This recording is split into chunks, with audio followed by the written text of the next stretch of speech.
कितना अर्सा हो गया आपकी शादी? जी 1.5 साल। अच्छा। आप लोग कॉलेज में साथ ही पढ़ते थे? नहीं जी, हमारी अरेंज मैरिज है। शादी से पहले सिर्फ हमारी 2 बार मुलाकात हुई। अच्छा अच्छा, लेकिन हमारी लव मैरिज है। और ऐसी लव मैरिज के दोनों खानदान हिल के रह गए थे। दानिश के घर वाले राजी ही नहीं हो रहे थे।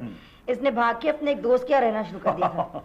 उफ, शेव बड़ा हुआ, हुलिया बिगड़ा हुआ, बिल्कुल मजनू बन गए थे तुम मेरे लिए। तुमने भी तो रो रो के अपना हुलिया बिगाड़ा हुआ था। सूखे कांटा हो गई थी, जान के लाले पड़ गए थे, खुदा की कसम। असल मजा ऐसी चीज में है कि इतनी मुश्किलों के बाद इतनी पसंदीदा चीज मिले। हमारी शादी में तो ऐसी कोई बात नहीं थी। हमारे यहाँ तो सब कुछ बहुत आराम से तय हो गया था। यानी कि कोई भी हलचल नहीं है? वही मेरी तो जॉब में भी बहुत वैरायटी है, तरह तरह के लोगों से मिलना पड़ता है, उनको मुतासर करना पड़ता है। एक दफा जो शख्स मुझसे बात कर ले, फिर मजाल है जो बच के निकल जाए। तुमने फिर शेखियां मारना शुरू कर दी? तुम्हारी उन बातों से तो अच्छी है ना जो मेरे खामोश होने के बाद तुम शुरू कर दोगी। ये समोसे आपने बहुत मजे के बनाए हैं। मैं बाहर से लेके आया हूँ, बाजार से। अगर तुम इस बात पे चुप रहते तो बेहतर ना होता, लेकिन तुम्हें तो मौका चाहिए मुझे बेइज्जत करने का।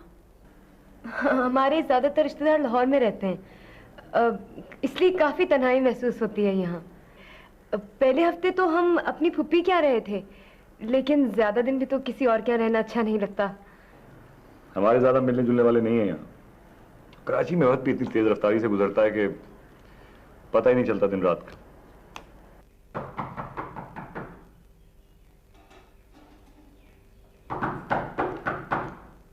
कौन कौन है? मैं हूँ फौजिया।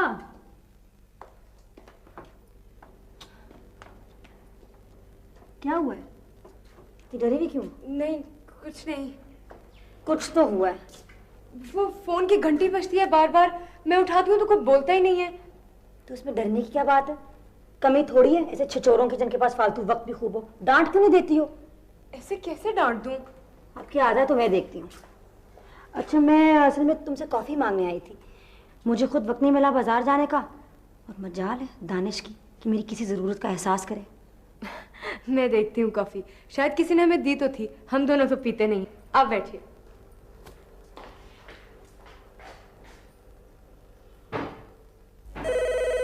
तुम रुको, मैं देखती हूँ। मोहतरम, अगर आप किसी गैरतमंद माँ बाप की औलाद हैं तो आइंदा फोन नहीं करेंगे। आखिर आपके घर में भी तो माँ बहनें होंगी। समझ आया या मैं कोई और तरीका इख्तियार करूं समझाने का? मैं तो कभी भी इस तरह से बात नहीं कर सकती हूँ। ऐसे मामलात में मुझे बहुत डर लगता है। आप बैठिए, मैं आपके लिए कॉफी बना के लाती हूँ। तुम मुझे आप नहीं तुम कह सकती हो। पता है, मैं स्कूल और कॉलेज के जमाने से बहुत बहादुर हूँ। मेरे भाई का जब किसी से झगड़ा होता था ना, तो वो कहता था मुझे तंग करोगे तो मैं फौजिया को बुला लूंगा। हालांकि वो मेरा बड़ा भाई था। ये शादी ने मेरी कमर तोड़ के रख दिया। लेकिन तुमने तो लव मैरिज की थी ना?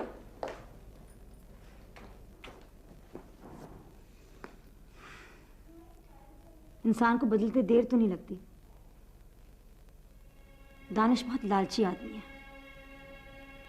मेरे पैसे छीन लेता है, ना दूं तो झगड़ा करता है। हो सकता है उसने दूसरी शादी की हुई हो। ये तो बहुत परेशानी की बात है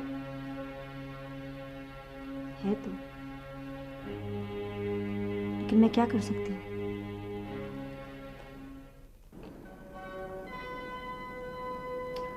दानिश को देखा, कितना शेखोरा इंसान है। मुझे तो उसकी आधी से ज्यादा बातें झूठ लग रही थी। हाँ, ऐसे लोग बेचारे बड़े इनसिक्योर होते हैं। अब तुम देखो ना, तुम्हारी अपने ऑफिस में कितनी अच्छी पोजीशन है, लेकिन तुम तो कभी इस तरह से बात नहीं करते। इंसान इंसान की बात होती है।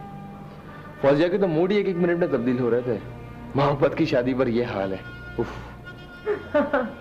वैसे इतनी बुरी औरत नहीं लगी मुझे, काफी हमदर्द सी है। आज उसने मेरी इतनी मदद की। नबीर, तुम्हारी मुलाकात हुई थी आज उससे? हाँ, वो आई थी कॉफी लेने।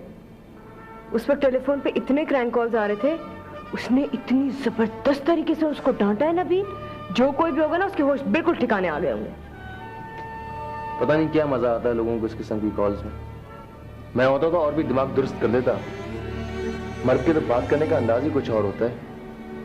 ठीक कह रहे नबीर, तुम्हारे ख्याल में मुझे अभी कितना कंप्यूटर सीखना पड़ेगा जॉब हासिल करने के लिए? अभी तुम्हें काफी मेहनत की जरूरत है। विंडोज तक भी नहीं पहुंची हो तुम।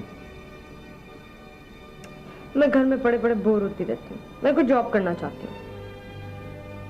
मैं तुम्हारी बैंक में ही कोशिश करता हूँ, लेकिन तुम अपने अंदर कुछ एतमाद तो पैदा करो।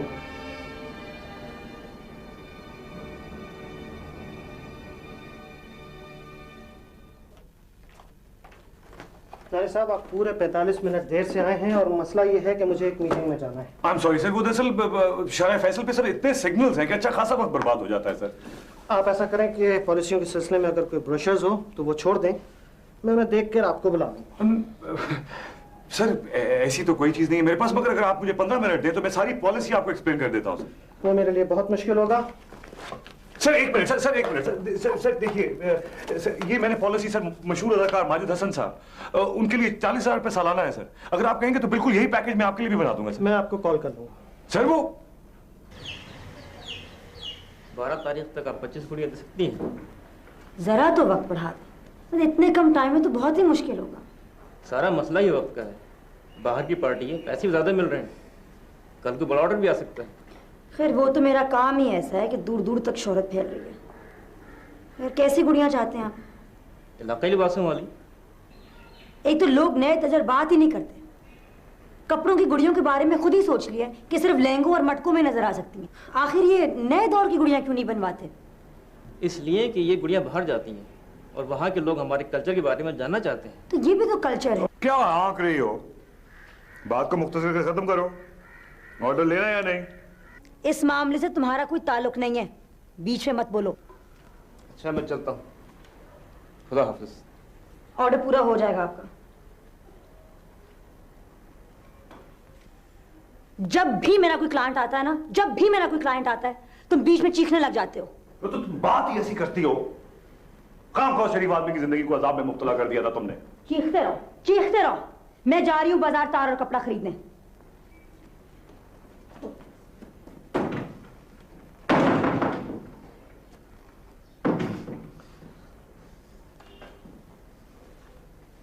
देखा आपने कैसे बात करती है मेरे साथ? असल में आपको भी नए लोगों के सामने इतना खफा नहीं होना चाहिए था। नया नहीं है ये, बरसों से तमाशा देखता आ रहा है। मैं तो नहीं हूं, अभी कहाँ जानती हूँ आप लोगों को। जान जाओगी। हमारी जिंदगी तो एक खुली हुई किताब है, जो चाहे पढ़। लेकिन अपने घर के मसलों को यूं सब लोगों के सामने लाना अच्छी बात तो नहीं है। मसलों की टेंशन से ही फुर्सत नहीं मिलती कि इसको छुपाने का आजाद भी सब ले लूं। ये जिंदगी जान छोड़ती है ना ये औरत। मैं इसे किसी दिन अपने हाथों से खत्म कर दूंगा।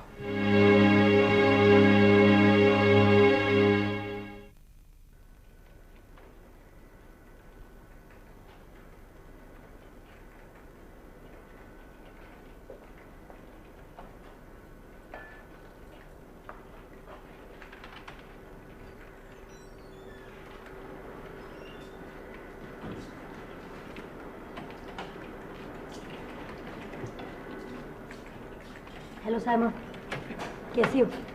तुम यहाँ? हाँ मैं गुजर रही थी, तुमसे काम भी है। काम? छोड़ो ना ऐसे, इधर देख के मेरी बात सुनो। हाँ बोलो। क्या कर रही हो? तो बात तुम्हें देख के इतनी उलझन हो रही है।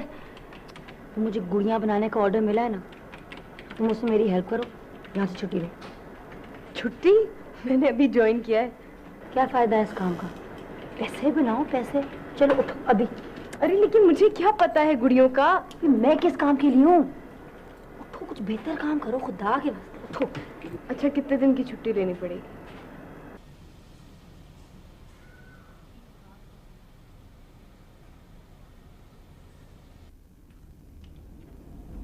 अच्छा तो मैं बता रही थी ना कि मेरा दिन बहुत ही मसरूफ गुजरा फौजिया के साथ। पहले हम लोग बाजार गए, हमने वहां से पुराने कपड़े खरीदे, धागे खरीदे, तार वगैरह खरीदे, बड़ा मजा आया। तुमने छुट्टियां ले ली और मुझसे पूछा भी नहीं? तुमसे?